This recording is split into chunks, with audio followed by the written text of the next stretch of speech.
Welcome to Ruined by the Internet. I'm Gareth King. The Internet's given us unprecedented connection, but at what cost? Thanks to relentless data retention and constant tracking of our every digital move, it's now virtually impossible to shed our old identity and start a new life undetected.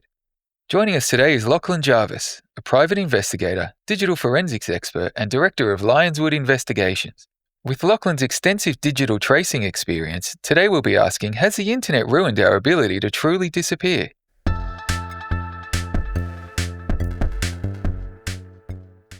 Lachlan, thank you so much for joining us and welcome to the show. Thanks, Gareth. Good to be with you. Before we get into it, can you just tell us a little bit about what you do at Lyonswood? Well, I'm a private investigator. How would you sum up the role of a private investigator easily?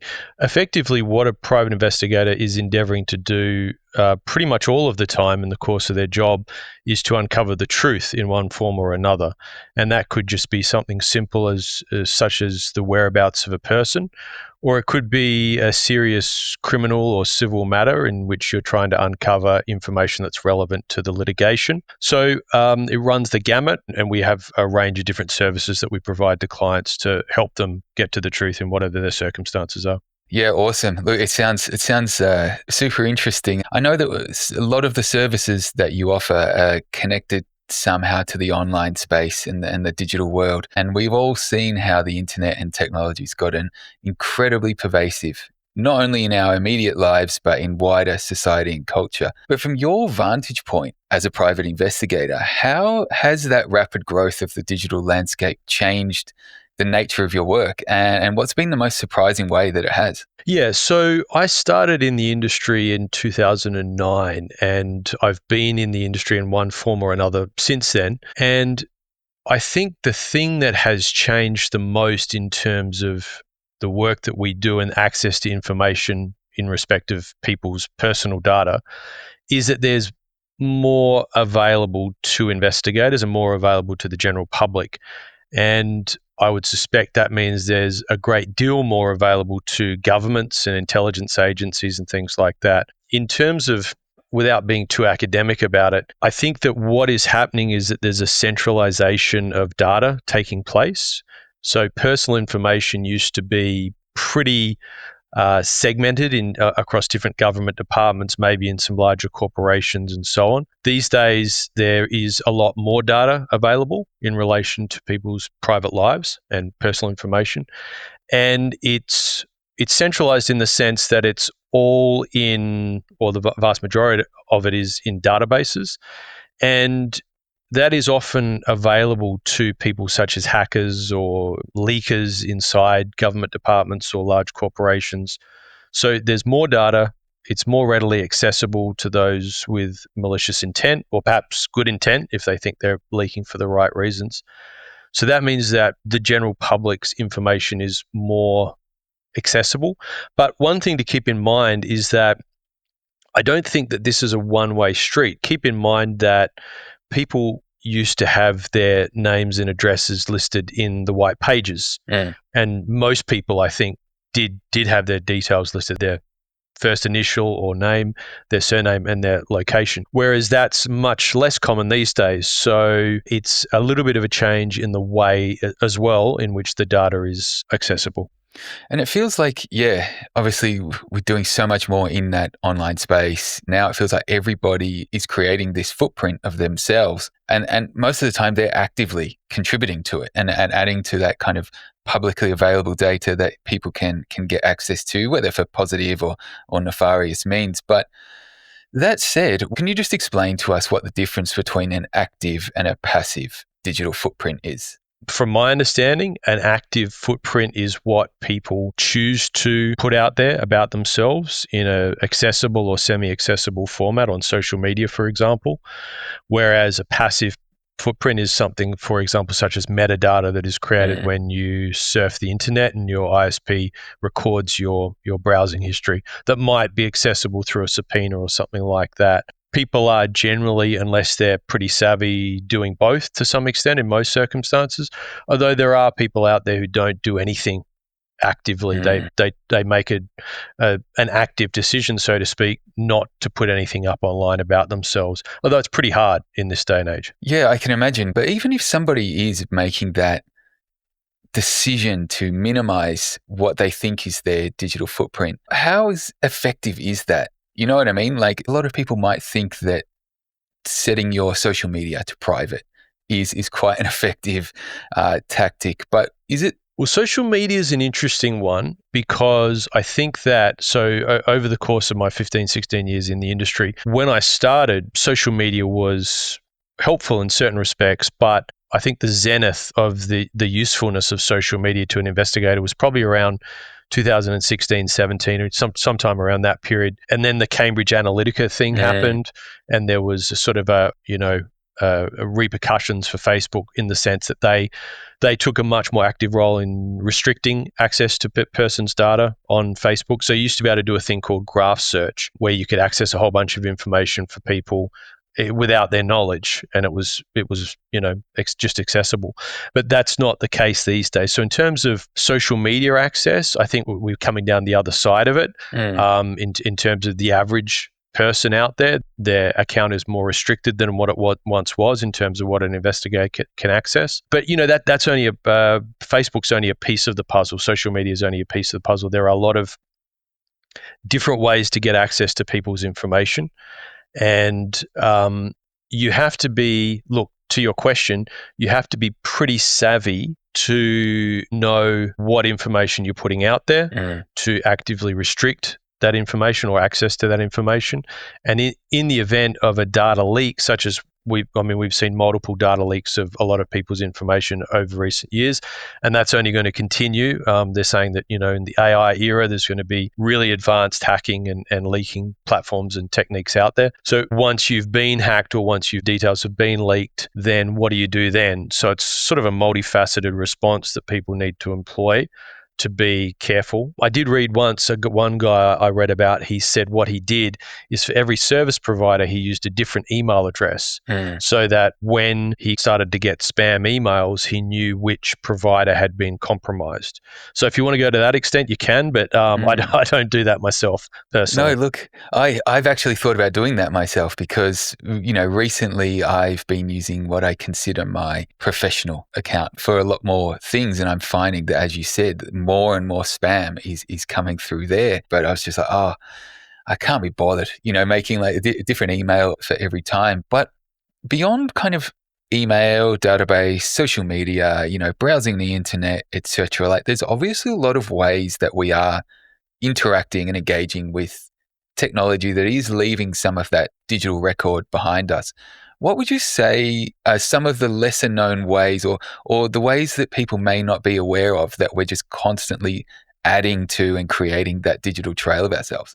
Well, it's probably to some extent an interplay between the online and the offline world, in the sense that when we're doing an investigation into a person, whether if we're locating a person or we're doing a background check or an asset check, or we're just trying to answer specific questions that our client has posed in relation to a particular subject, what we do, the majority of the work that we do is twofold in that respect. Firstly, we'll do searches on databases. When I say a database, what I really mean is a subscription database. That's a database where you pay a fee to access it. An example that's probably easy to understand is land titles. So if someone has a registered interest in land, like they have a proprietary ownership of a property, in almost all circumstances, their name will go on land titles. So we can search under the name, Lachlan Jarvis or Gareth King, and see if that person owns land in a particular jurisdiction in whatever state they might live or where they invest or whatever. There are a range of different databases that act in that manner, and there are some general ones that we refer to as public record databases. Now, we don't know where they get the data from. They won't tell us. We've asked them. I think they've gotten it perhaps historically from things like electoral rolls, postal redirection services, maybe mobile phone providers. The truth is, I don't know. But when taken as a whole, those databases are quite useful in getting access to information. So that's not necessarily something that someone's done from a digital footprint perspective. It may have been, because we don't know, but it could be just their general behavior, moving to a new address, signing up for utilities, getting on the electoral roll, signing up for a mobile phone. That data is then, whatever sources that data comes from, it's then put on these databases that investigators can then access to use to to build a picture of a person in the course of an investigation. The second arm of that element is what's called open source intelligence, things that are not necessarily a database in the sense that you don't have to pay to access them. Google, when I started, results on Google were not bad, but they're better than they once were. People's sporting results, if they go out and play football or soccer or cricket on the weekend, their name might be listed in the sporting results. If they have posted on a forum in the past under their own name, they might be listed. If they've sold something and they've listed their mobile phone years ago, that might still be listed. Their photograph might have been taken in a local newspaper, and that might still be online. And, a lot of people might not even know that information is up there because they might not know how to search properly to uncover it. But that's the job of an investigator, is to uncover that. That's where we've seen a lot of information pooling, so to speak, in the sense that it is a digital footprint that is accessible, and it might come from online activity, it might come from offline activity, it might come from both. Once it's there, it's probably there forever, but not in 100% of cases. Yeah, that's a good point there around once it's there, it's probably there forever. And it leads me on to another thought as well, these right to be forgotten, laws and regulations. But even just before we get into that, when I've looked into this open source intelligence myself, I remember stumbling upon a page that had all these tools on it that I'd never heard of. And I just put my own name into it and saw what it gave me. And it was so many things that I'd completely forgotten all about, whether it's things that I'd registered for online or some time I gave an old email in 2008, and so I can imagine that people have just got so much of that stuff because we do need to sign into and register for almost everything now that it must take an insane amount of vigilance to stay on top of all of that. But yeah, back to that right to be forgotten laws. These are getting a little bit more traction, and they sound like something that if you sign up to it, like you almost vanished off the internet. Like if you just took it at face value, that's what it sounds like. What's the reality of these things? Like if people are signing up to I guess this service, what is it actually doing for them? Well, the right to be forgotten is, as I understand it, primarily a European concept, in the sense that I think that it's part of the Europeans are quite pro-privacy. So they have laws they've instituted in the last 5 to 10 years about disclosure about cookies and things like that. And then they have this right to be forgotten. And if you go to certain areas in particularly privacy conscious countries like Germany or France on Google Street View, you'll see whole streets that are blocked out because people can submit to remove themselves from the internet. Right. That's not so common there are a few places here and there that you see it in Australia or the US. US is more pro-disclosure. European is more pro-privacy.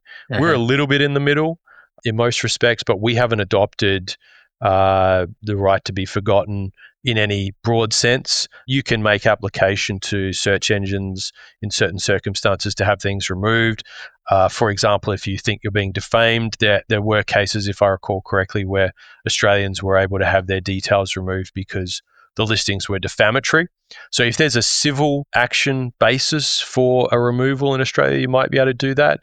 Whereas in Europe, I think it's just perhaps a general right to write and have your information removed. But you can't quote me on that. But it doesn't have a great deal of applicability to what I do, because most people are generally not aware of what's online about them, certainly not in the databases in most cases. I was speaking to I had dinner with someone I know the other day who I hadn't seen in some years, and he's a barrister, and he was working on some cases involving some organised criminal activity, and he was telling me about all the precautions that he takes, and he even goes to the extent that when he's driving home, if there's someone directly behind him, he goes around the block to make sure they're not following him to his house. And so I said to him, well, look, I'll run a few searches on the databases, on the public record databases, to see if your name comes up anywhere, because he wouldn't know that's there. So that's something that we occasionally do for people if they want to see if there's information available about them. There's almost two different forks in this road. There is that try and hide from someone bad, let's say, going after you. But then the other sense is someone bad trying to do the hiding. But even if you're driving a car, like a lot of cars now are very computerized. Are they something that's leaving a trail that's followable? You got your car registered to you.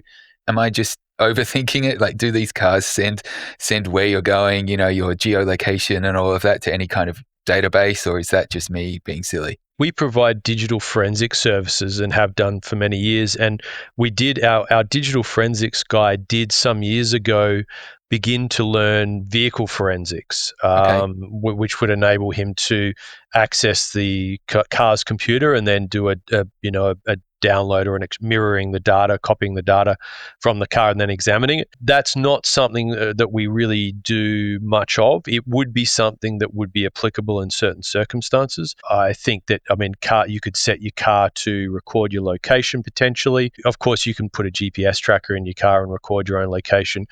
I personally have Google Timeline active. Are you familiar with Google Timeline? No, no. Can you explain what that is? So Google Maps Timeline is an application you can activate on your phone, and I've had it active for probably 10 years or so now on various phones. And what it does is it GPS records your location more or less all the time. Now, some people would choose to do that, and other people would say, well, why would you do that? Well, number one, Google already knows where I am. I'm Mm-hmm. almost certain that once I've got a phone and I've got applications on it, Google's going to know where I am. So they already know. So I'm not losing anything to Google. Number two, I had a jury duty attendance notice some years ago. I attended. I subsequently received a fine in the mail saying that I did not attend. I used my Google Maps timeline data. I took a screenshot of it and sent it to them saying, this is me attending. They scrubbed the fine. They cancelled the fine as a result of that. So I keep it because I always want to be able to prove where I am because I'm not doing anything wrong. If I was someone who was doing something wrong, I wouldn't Yeah, yeah. advise those people to do it. So in a sense, keeping a digital footprint can be beneficial for you if you have control over the data and if it's not going to be used against you. In terms of are we working for the good guy or the bad guy? Look, the truth is that occasionally we don't know. We Mm-hmm. hope that we're working for the right people, and most of the time there's no doubt that we are, but we cannot prevent the possibility that someone might lie to us and use the information for an ulterior purpose, although we take steps to try to minimize the risk of that. Yeah, look, that's another good point there around kind of the data and lying through the data. And I think that you touched on it a few minutes ago as well around AI and what's going to happen with that. Now, how do you imagine that is going to be changing what you do and then the entire landscape once that's getting more and more sophisticated and we potentially are getting worse and worse at discerning fact from fiction? It's a really difficult question to answer because I'm an investigator. So the preoccupation of my working life is to go by the evidence. I'm not someone necessarily who can predict the future. I'm someone perhaps who can anticipate what might happen in particular circumstances and try to allow for that in an evidence gathering capacity. So, for example, managing a surveillance investigation where we're trying to anticipate what a person might do. In terms of the effect that AI might have on the industry, I don't know. I really don't know. Number one, I think that the job that an investigator does is not something that can easily be replaced by computers. I'm not saying that it can't be replaced. I'm saying that I think the vast majority of jobs out there would be things that would be replaced before investigations, because a lot of what we're doing is lateral thinking and second guessing ourselves and seeing linkages that computers at this point in time can't draw, logging into proprietary databases, getting the information, comparing it against what we've got, and so on. So it could be replaced. My job could be replaced one day, but I think that's a reasonably far way down the track. In terms of what impact it's going to have on, well, in my experience, people tend to rely on computers.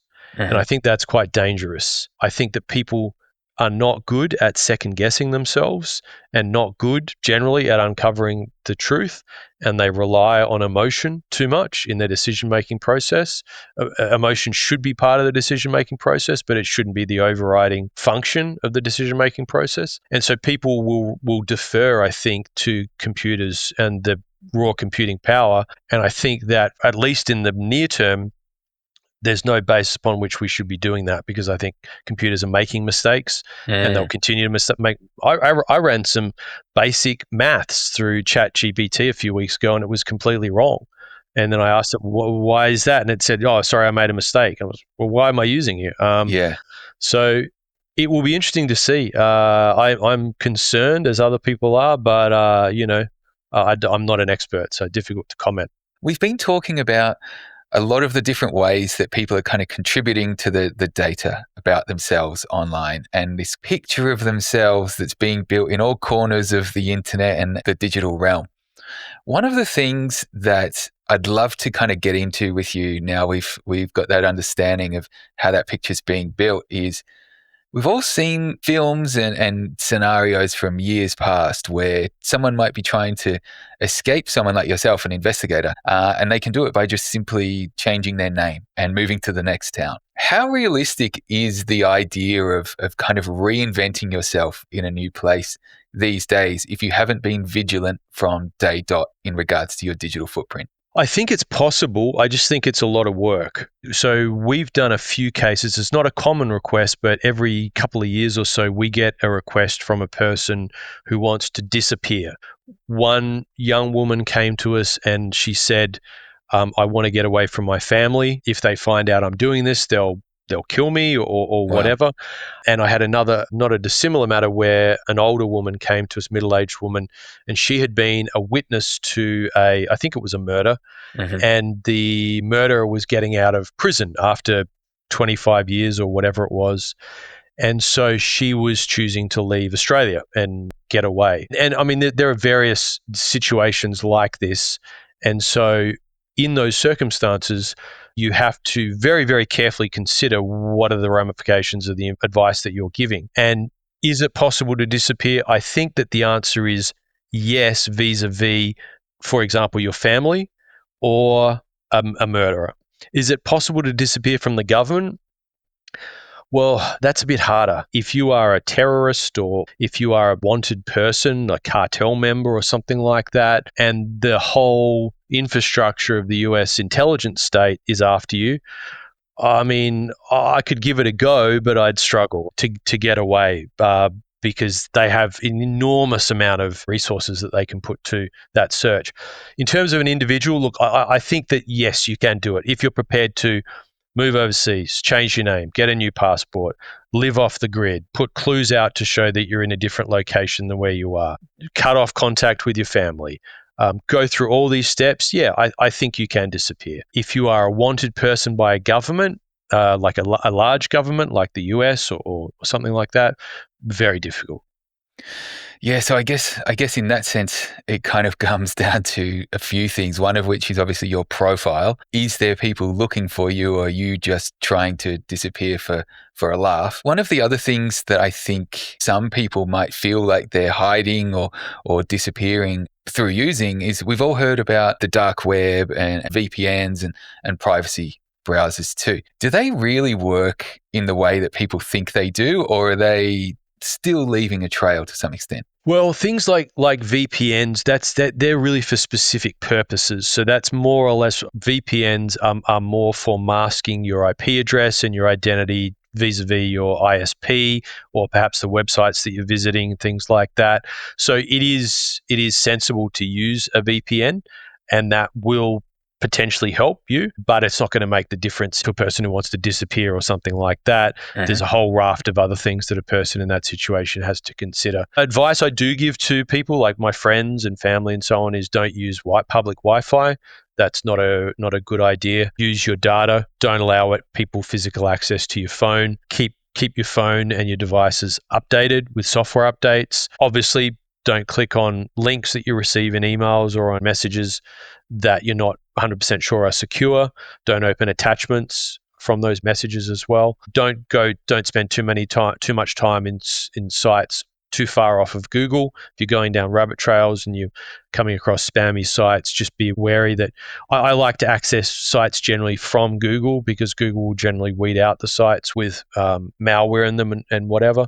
Right. It's a holistic process, and that is part of the puzzle if you want to try to limit your risk and your identity security. Yeah, I mean, there's a few good suggestions there, just in a digital hygiene sense. I would never have thought myself about trying to not stray too far from Google. But I guess that kind of malware and spammy stuff, is that kind of stealing your data, or is it installing bad stuff on your device? The purpose of a lot of malware depends if it's specifically targeted at you. So one of the things that we do is investigate devices for malware. If, for example, a wife thinks that a husband has monitored her, he knows things in their family law dispute that he shouldn't know, he might have malware on her device, and we'll examine her device and see if there's evidence of malware on there.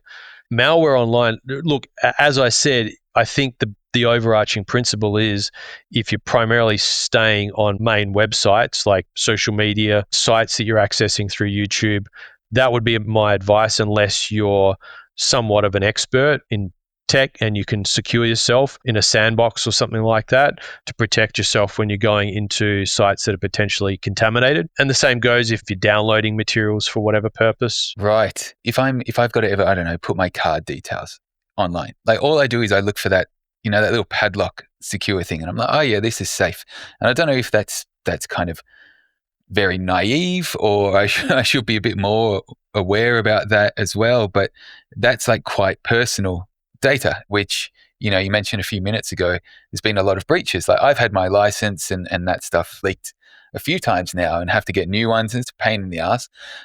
But with all of that data that is constantly being leaked through those breaches, does that often result in the need for like new clean identities, like overall, or is it simply a case of you can just get a new license with a different number and be safe? So I have read stories about people who have been severely impacted by identity theft. So, for example, like you, their details have been leaked online through no fault of their own, through the fault of a government department or a company that they've signed up to for one service or another. And in those situations, sometimes it can create, I don't think it happens a lot, but when it does happen, it can be a terrible thing to go through. Hackers can potentially use your details to access your existing accounts, your bank accounts or phone accounts or whatever, or they can use your details potentially to set up new accounts under your name, which can then affect your credit rating and whatever. Mm.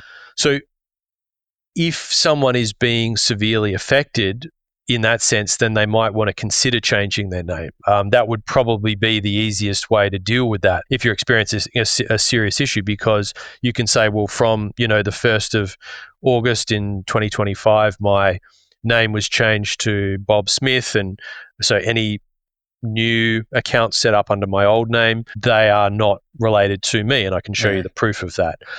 That's an extreme measure, but it's something that people might want to explore if they're severely affected. But typically, changing names would be if you wanted to disappear. I'm not saying that's the only reason why people change names, but that is one reason. I mean, something that we're asked to do fairly regularly is to find an old high school sweetheart, for example, or a childhood sweetheart.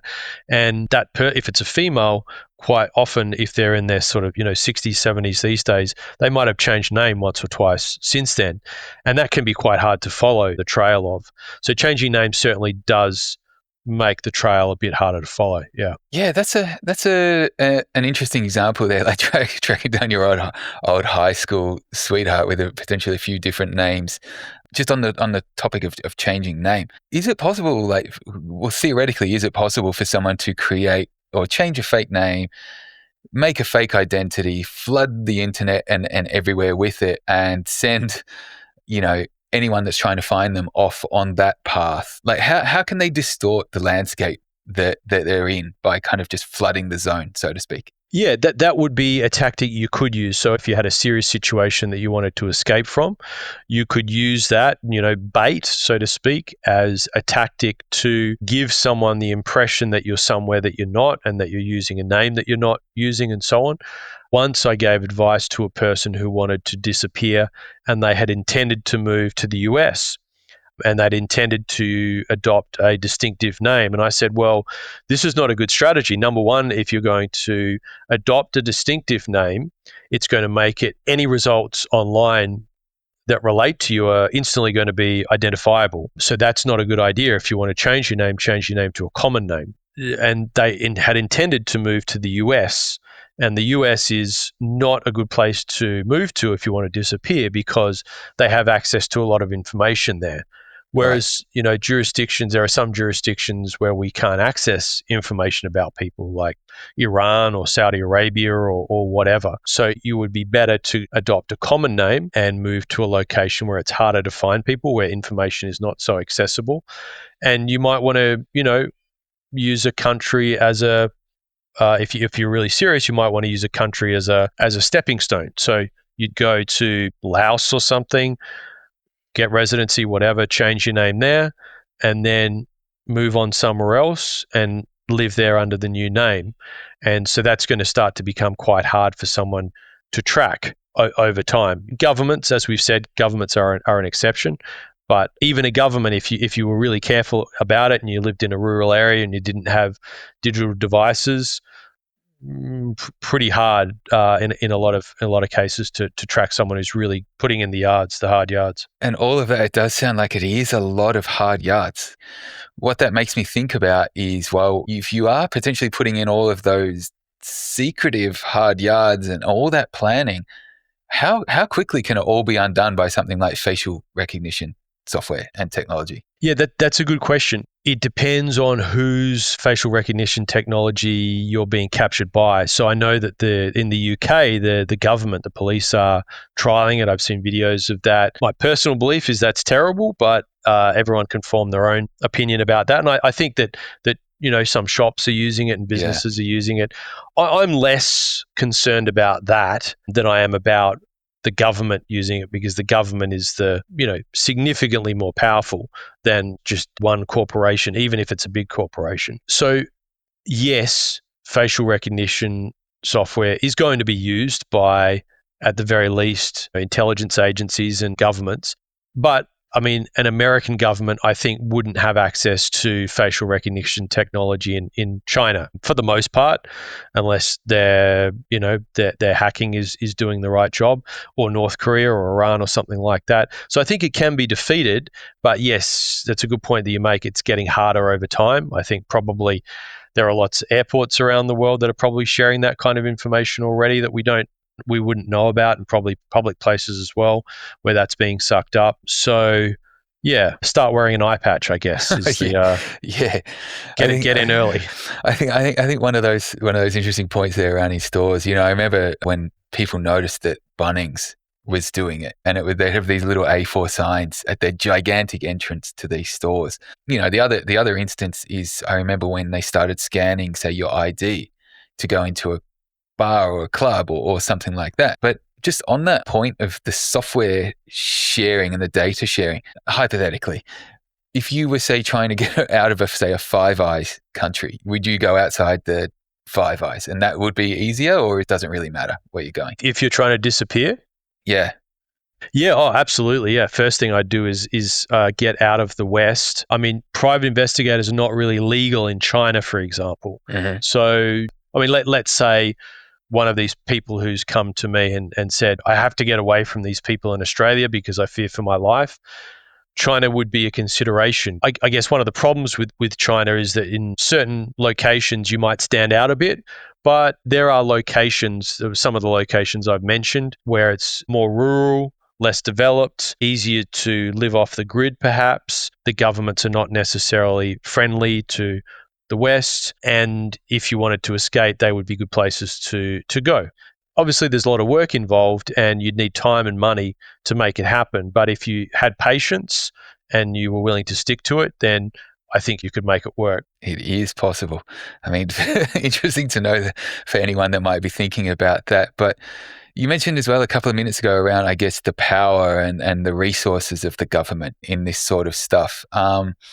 One of the things I've seen a lot of people talking about is the kind of the purpose of this digital ID, like a government issued digital ID. Are they overreacting, or is there something that people should be cautious of before signing up to something like that? I'm very, very concerned and apprehensive about the extreme centralization of information that is taking place. Mm-hmm. My job, as you're aware, is to uncover the truth. And I think that there is no doubt, I've collected in recent years, over the last 15 years, instances of leaks of information. And the regularity with which government departments here and overseas do that is quite remarkable. There are very, very, very regular breaches of personal information, citizens' private information by government departments. And that's a Mm-hmm. real concern. And the more that it becomes centralized, the more data will get leaked. And with facial recognition and digital identification, there's an increased likelihood that very important personal information will be accessible and people with ulterior motives will be able to use it for malicious purposes. And it's also resulting in a power imbalance between the citizenry and the government. If the government has all the information and the citizenry has access to very little information by comparison, and Australia is not a country where the government feels compelled to disclose things, compared to the US, for example, where they do have more of a policy or a tradition of disclosure. In my opinion, it's pretty totalitarian where we're headed. Mm. So it's not a. I don't have a positive take on this one, unfortunately. No, look, that's good to understand from somebody that's in the know as well. And you raised a really good point there that governments are seemingly leaking breaches more and more. Are they a more in demand target simply because of what is in there that, people on the outside trying to get in could access? Or do you think it happens more through incompetence? One thing to keep in mind about the government is that it's made up by a lot of individuals who are just fallible humans like you and me. And a lot of the instances that I've seen are as a result of people selling information or illegally or improperly accessing government information that they then pass on to someone who shouldn't have it. Right. There's also negligence. There's also espionage. There's also other situations. And obviously, the government's an enormous state and federal government in Australia. That's a lot of people who are employed. So obviously there are going to be problems. But I don't think there's really an appreciation by the government and by the general population how valuable this information is, how much of it has already been leaked by the government, how when it is leaked in the private sector, we don't necessarily have great regulation around how that's managed and how people are supported. So yeah, it's a little bit like the Wild West, and the sheriff is kind of out of control. Great. So super positive. Move overseas and hide and change your name immediately. Awesome. So we'll all be doing that. But just on that point there, you mentioned how valuable that information is. Is there certain bits of information about somebody that are more valuable than others? Yeah, well, things like date of birth can be useful. An email address can be useful because it can be used to trick you into. Let's say your email address was caught up in a leak. Someone can pose as the company that was the victim of the leak, that released your information inadvertently, and contact you and say, we've got this briefing, read this, and then they can get access to your email if you click on that link and enter your details, or access your account, for example. These are sort of worst case scenarios, but any personal information can be used to help build a picture of someone. For example, if I get some information, then I find other information online about you, I now potentially, or I hire an investigator to get more information about you, I potentially have a picture of you that I can use for improper purposes if I want to. But I mean, the good news is that a lot of it is just sort of scattergun approach, that hackers get access to information. They sell the email addresses online, and then, scammers or spammers or whatever can use those email addresses to try to target you for malicious purposes or whatever. But if you've had a whole bunch of information leaked, like passwords and credit card details and license number and photograph and date of birth, then you need to be really careful and take appropriate measures, because like changing your license number or whatever, maybe changing your email address, because you might be targeted, or those details might be used to then set up other accounts, as we've said, that makes it appear as though you've done something that you haven't. Right. Whew. Yeah, I'm just thinking about how many alerts that I've got that my passwords have been in a breach or a leak. And that's something that feels like it happens to everybody. And most people I speak to about it, they're just quite, myself included, I'm quite blasé about it. Is this something that we should be just really vigilant with overall? You should try and have an understanding of it. I know it's a pretty tech security and that kind of thing it's a pretty dry subject. I don't find it particularly interesting, remembering to update my phone and do all that kind of thing. And you remember a few years ago, Albo said, turn off your phone each night because that helps defeat the hackers and whatever Right. else. So there are, what I try to do is because I'm in the industry, and generally people should try to do this if they can, is they should try to read the news articles that relate to this kind of thing. If they do read the news or listen to the news or get on the algorithm on social media about this kind of thing, it does help because it just gives you a broad appreciation for the types of risks that can arise. Don't reuse your password, because if your password gets leaked, they'll use it to log into other things that you've used that email address for potentially. And then that can result in someone getting access to your account. So you do have to kind of spend the boring 5 to 10 hours to kind of learn about this, and then ideally read the odd news article as it comes up, or whatever comes up in your feed about it, just so you know what's going on, just so you won't be one of these poor people who ends up on Today Tonight or whatever, who's lost their life savings because they took a scam call from someone. Oh, there's so much to think about. What are some easily done, immediate steps that people should take to not only minimize their digital footprint and gain a bit more control over their online privacy, but potentially also protect themselves? Like, what should they be considering from just a general digital hygiene sense? Sure. So it's the things that we've discussed today. So number one, what we've just discussed is a bit of education. So it helps to understand what's involved, what is taking place in the general public. I mean, are people's details getting leaked? Are your details leaked? You can go to haveibeenpawned.com and enter your email address and see if your email address has been compromised. So when you know a bit about it, it's easier to manage because you know what kind of things not to do. We've also mentioned not straying too far from Google results. If you're browsing the web, just be mindful of the websites that you're going to. Don't click on attachments that you get in messages or emails unless you're comfortable that they're secure. Don't use public Wi-Fi. Keep your systems up to date. Install updates on software programs that you use. Pay attention to notifications that you get, whether in your email or on your desktop or on your device, about security compromises or security weaknesses that have been identified by Google or Apple in your device or your accounts. Use difficult passwords. Don't reuse passwords. As Albo says, turn off your phone apparently each night. I don't know what difference that will make. I've never heard that one. But yeah, just be mindful. Could someone physically access your device? If you're subject to a break-in or something like that, could someone have accessed your accounts or your devices? Could they be logged into them? Keep a PIN number on your phone. Once you're offline as well, don't allow people access to sensitive documents in your mail. Keep a lock on your letterbox. Shred mail before it goes out. Just be mindful. Just do the things that you think should be done. Allocate a bit of time to understanding what's involved.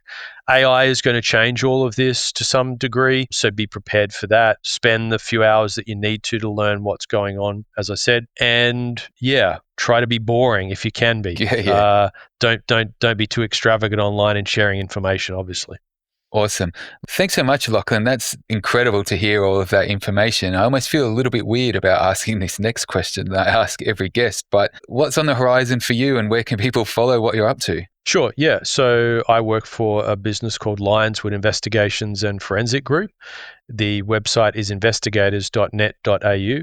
I've been a private investigator for a long time. I'll probably be a private investigator for a reasonable period of time from this point onward. There's never a shortage of people doing the wrong thing, unfortunately. So it keeps me busy, and I enjoy learning and solving the case and trying to get the truth. And as you mentioned earlier, we live in a world where AI is going to make it hard to identify the truth. I mean, we're seeing that in videos now. There's videos that are coming up in social media. No one knows if they're real or not. That's going to be pretty tricky. So I guess that the need for people who can identify the truth will exist and continue to exist. And hopefully I can do my part to help people who need to identify the truth. Fantastic. Lachlan, thank you so much again. Appreciate it. Thanks, Gareth. For more info on what we've discussed today, check out the show notes. If you enjoyed this one, you can subscribe to Ruined by the Internet on your favourite podcast app and help spread the word by sharing this episode or leaving a review. I'm Gareth King. See you next time.